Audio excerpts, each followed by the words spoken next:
Louvado seja nosso Senhor Jesus Cristo, para sempre seja louvado, seja bem-vindo mais uma vez ao canal Denis o Católico e falar um pouco hoje sobre dízimo, né? É um breve vídeo, se Deus quiser. O dízimo é obrigado 10% para o cristão. A maioria dos protestantes vão defender, né? Quando eu digo a maioria, eu falo a maioria dos líderes das igrejas protestantes, aqueles que estão à frente, né, doutrinando, ensinando as pessoas. Eles vão dizer que o dízimo é obrigatório e vão dizer que a obrigatoriedade do dízimo para o cristão é basilar, não pode ser negligenciada isso aí. Só que existe algum texto no Novo Testamento que venha dizer que o dízimo é obrigado para o cristão, para aquele que aceitou Jesus, ou fica livre, né? Então, não tem nenhum texto na Escritura, no Novo Testamento, que venha dizer, Jesus ou seus apóstolos, que é obrigatório pagar 10% de tudo aquilo que é produzido por alguém ou que alguém consegue ganhar. Então, logo, se não tem essa obrigatoriedade, então, por que tantas igrejas protestantes fazem uso dessa obrigatoriedade para os seus membros? Tem aqui o pastor César, ele está falando um pouco sobre dízimo, acho que em algum debate ele falou isso. Esse vídeo chegou para mim e uma pessoa pediu que eu, como é que eu posso dizer, analisasse o vídeo, né? E eu estou aqui tentando fazê-lo. E vamos ouvir o que aqui o pastor César vai dizer e eu vou vendo se o que ele diz, né, realmente tem respaldo nas escrituras, na sagrada tradição apostólica e naquilo que o magistério da igreja ao longo dos séculos administrou dentro da igreja. Vamos lá. Vamos ver o que é que ele fala. O dízimo é obrigado? Olha, no Novo Testamento não é impossível defender a prática do dízimo. Não é impossível, tá? Mas defender a obrigatoriedade dele já fica mais complicado, porque Pronto, ele está aqui falando de duas coisas que eu já tinha dito, né?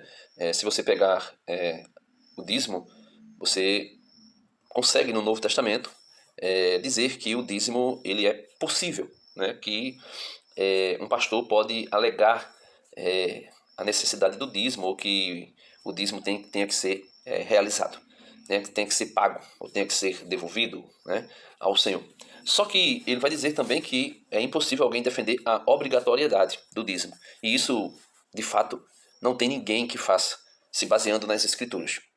E ele continua aí falando, né? o dízimo é muito rarefeito no Novo Testamento. Não tem condição de defender o dízimo como sendo uma regra, assim, como todas as pessoas da Bíblia fossem dizimistas ou coisa do gênero, né? No Novo Testamento, todas as vezes que você vê alguém dando uma oferta, é 100%. Eles estão dando tudo. Entende? Ele coloca aqui alguns casos que foram mostrados nas escrituras, de pessoas ofertando, e ele vai dizer que quando se mostra na Bíblia ofertas, é 100%, né? Então, assim, são casos específicos que foram tomados como exemplo para pessoas. E, assim, eu não consigo lembrar muito os casos, mas o mais clássico é da viúva que doa as 2 moedinhas que ela possuía. E Jesus vai dizer que aquilo era tudo que ela tinha para sobreviver. E ela deposita tudo ali como oferta. Baseados nisso, provavelmente existem outras pessoas que ofertaram, mas eu não consigo me lembrar aqui agora nenhuma outra que ofertou tudo, né? E também existe aquelas que ofertaram algo pela metade, mas que na verdade estavam mentindo, né? Como foi o caso de Ananias e Safira no capítulo 5 de Atos dos Apóstolos. Só que eu não posso pegar alguns casos que foram citados nas Escrituras e tomar isso como uma regra geral. Por exemplo, Zaqueu. Zaqueu, ele era cobrador de impostos e ele roubava. E ele vai dizer que vai dar os seus bens aos pobres, né? Depois que ele se converte, ele diz: eu darei meus bens aos pobres. E se eu defraudei alguém, se eu roubei alguém, eu vou devolver 4 vezes mais. Então, logo a gente vê uma pessoa que vai dar os seus bens, ou seja, vai se desfazer do que tem. E ali não fica claro se ele vai dar tudo, né? Não fica claro se ele vai dar tudo. Também quando ele diz que vai devolver 4 vezes mais a quem ele defraudou, a quem ele roubou, também não se consegue generalizar de uma maneira tal, dizendo que ele roubou tanta gente que ele vai ter que ficar pobre, né, para dar as coisas. Porém, Jesus exige tudo de nós. E esse tudo necessariamente não é se desfazer de tudo material, de tudo aquilo que é material, para estarmos com ele. necessário é que nós desprendamos o nosso coração de tudo aquilo. Por exemplo, quando Jesus se encontra com um jovem rico e Jesus responde a pergunta, com outra pergunta que ele vai dizer, né, para Jesus: bom mestre, o que eu devo fazer para herdar a vida eterna? E Jesus vai e diz: por que tu me chamas de bom? Né? Só Deus é bom. Né? Mas, já que tu me perguntastes, eu te digo, cumpre meus mandamentos, né? Cumpre os mandamentos e viverás, terás a vida.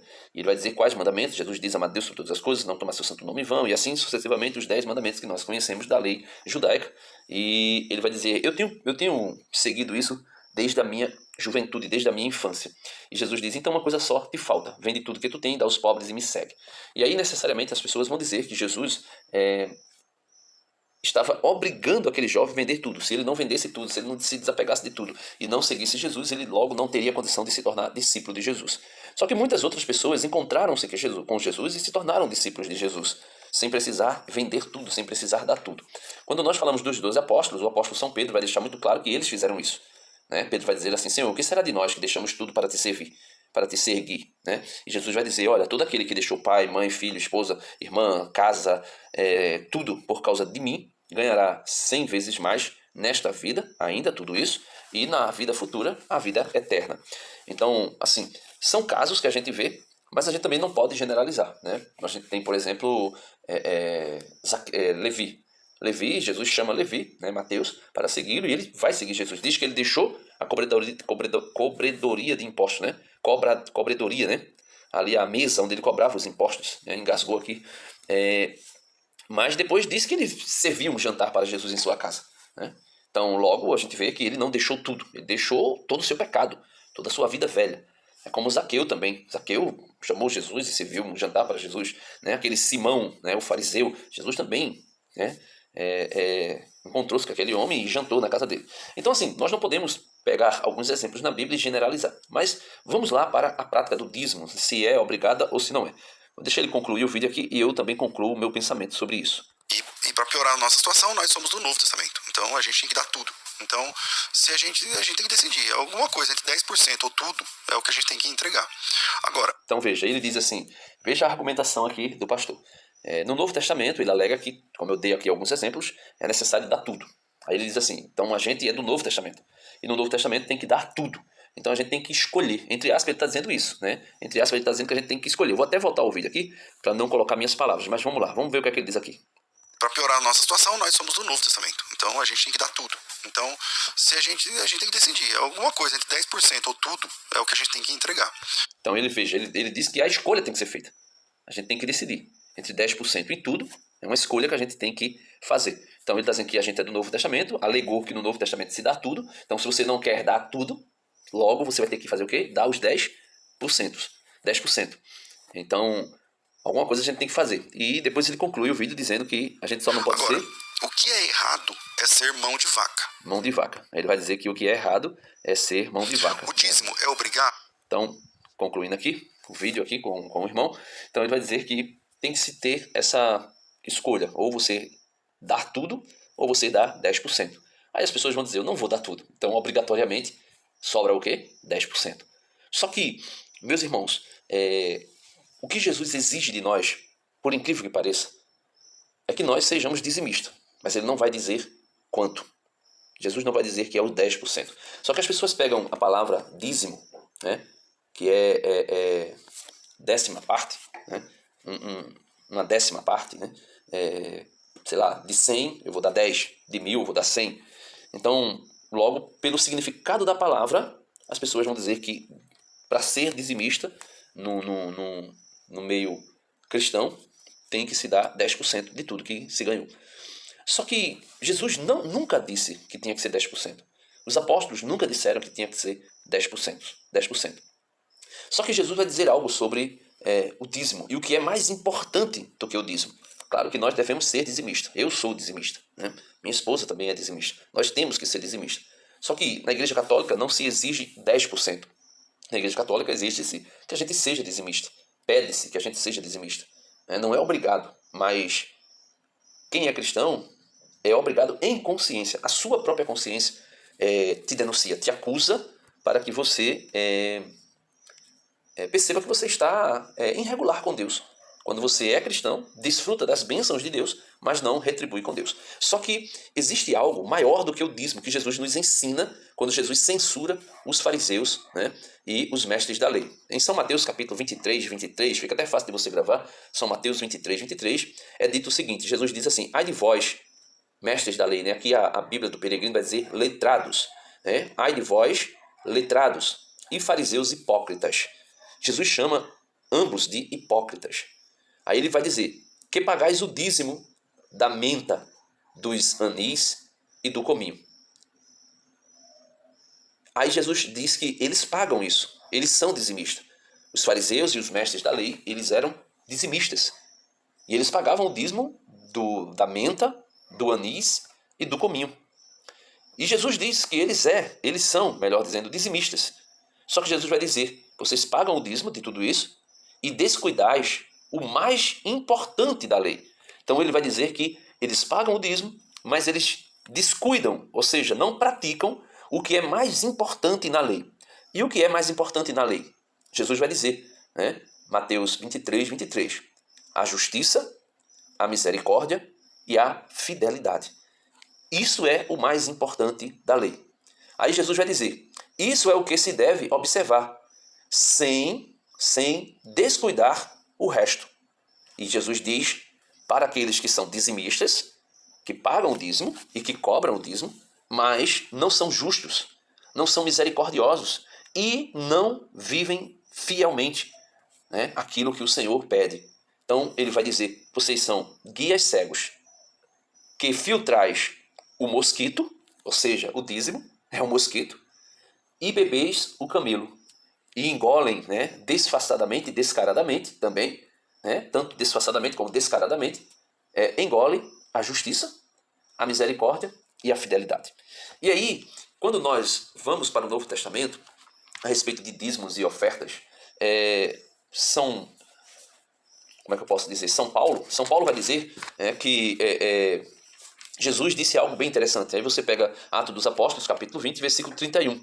Né? São Paulo ensinando, falando sobre o desprendimento do coração, falando sobre a justiça, falando sobre a misericórdia, falando sobre a fidelidade de Jesus, que é os preceitos mais importantes da lei, até mesmo do que o dízimo. Jesus diz em Mateus, São Paulo nos ensina, usando uma frase de Jesus em Mateus 20, Atos dos Apóstolos 20, versículo 35. Ensinai-vos sempre que, trabalhando assim, deve-se acolher os fracos, recordando o ditado do Senhor Jesus Cristo: mais vale dar que receber, ou há mais alegria em dar do que em receber. Então Jesus nos ensina que há mais alegria em dar do que em receber. E, de fato, nós fazemos uma experiência muito grande quando nós damos alguma coisa a alguém, quando nós ajudamos alguém. Esse mesmo São Paulo, parafraseando Jesus, também na segunda carta aos Coríntios, capítulo 2, ou melhor, segunda carta aos Coríntios, capítulo 9, versículo 7, ele vai dizer o seguinte, veja, cada qual contribua com o que se propôs em consciência. Então, cada um contribua com aquilo que está proposto pela sua consciência. Se a sua consciência sabe que você pode doar mais e você tem condição de fazê-lo, faça. Se a tua consciência, que é esclarecida, vai mostrar para você, como é o caso, por exemplo, o caso do dízimo na Igreja Católica, a gente faz segundo a nossa consciência. Se eu recebo, sei lá, um salário mínimo, então, segundo a minha consciência, dentro daquilo que é a minha vida financeira, com todos os compromissos que eu tenho que pagar, que eu tenho que realizar no mundo, aí, quanto eu devo dar? Quanto eu devo dizimar? Quanto eu devo ofertar? Veja que Jesus vai dizer que as coisas mais importantes da lei é a justiça, a misericórdia e a lealdade. Então, veja só, se eu começo a ser dizimista e começo não sei, dar 10% do meu salário, e eu tenho filhos, e começa a faltar coisas para o meu filho, né? Coisas básicas. Eu começo a dizimar do 10% do que eu ganho, mas o meu salário não vem de um trabalho digno, honesto, justo. Não estou nem falando de coisas ilícitas. Eu estou falando de salário que é adquirido na injustiça. Por exemplo, você tem empregados que fazem hora extra, você não paga hora extra. Você tem empregados que trabalham sob condições precárias. Você tem empregados que trabalham usando maquinários que necessitam ser, como é que eu posso dizer, reparados, porque aquilo dificulta o trabalho, leva a um sofrimento e até às vezes a exaustão daquelas pessoas. Então Jesus, quando diz que é necessário a justiça, a misericórdia e a fidelidade, então você está sendo fiel a Deus, né? O salário que você arrecada, ele vem de uma vida de fidelidade a Deus, ou você tem sido infiel a Deus para poder ganhar mais? Então são coisas que não podem deixar, né, não pode se deixar de ser dito, não se pode deixar de pensar nelas. Jesus diz: buscar em primeiro lugar o reino dos céus e a sua justiça, e tudo mais vos será dado por acréscimo. Então, quando se fala lá em Miqueias, capítulo 3, a partir do versículo 10, né, que o Senhor vai dizer: vocês me roubam nas ofertas e no dízimo. Aí, por conta disso, muitas pessoas começam a colocar em primeiro lugar, dizimar. Né? Aí eu procuro o reino de Deus em primeiro lugar. Aí por isso eu sou dizimista, porque aí eu recebo as bênçãos do alto. Né? O Senhor diz, né, façam prova, tragam dízimo e as ofertas, você vê se eu não abro as comportas do céu. Né? Miqueias 3, 10 e seguinte. Só que Jesus vai dizer: buscar em primeiro lugar o reino dos céus e a sua justiça. Né? Então, o reino dos céus e a sua justiça. E aí sim, tudo vos será dado por acréscimo. Então, quando São Paulo diz aqui: cada qual contribua com o que se propôs em consciência, então eu vou dizimar sim, mas eu vou dizimar dentro da justiça. Aí o que é a justiça da justiça? Dá 10% a Deus? Não. Não. Não. Porque aqui Jesus está dizendo que os fariseus, eles pagavam o dízimo da menta, do anis e do cominho.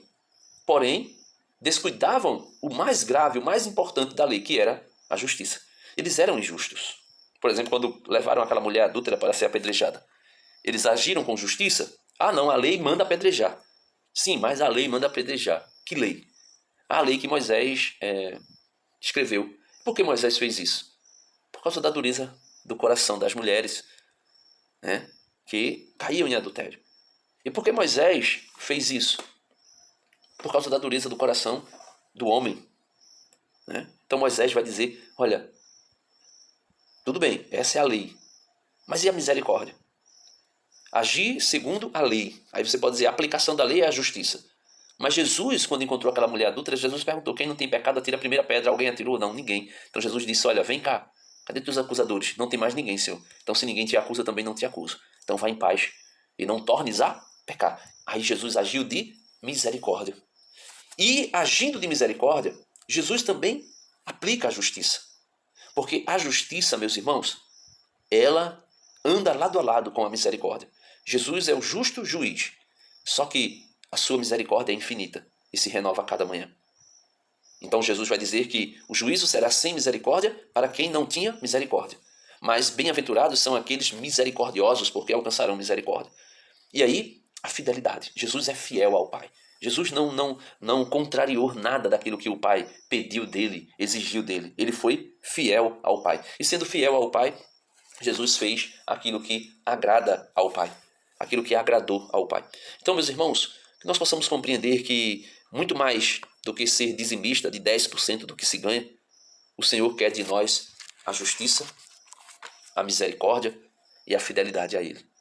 Então, não tem como alguém dizer que o dízimo para o cristão é de 10% obrigatoriamente. Não é. Não tem como. Né? Não tem como. Então, cada um dê segundo o seu coração. E aí, sim, existirá mais alegria em dar do que em receber. Porque ele está dizendo aqui, né?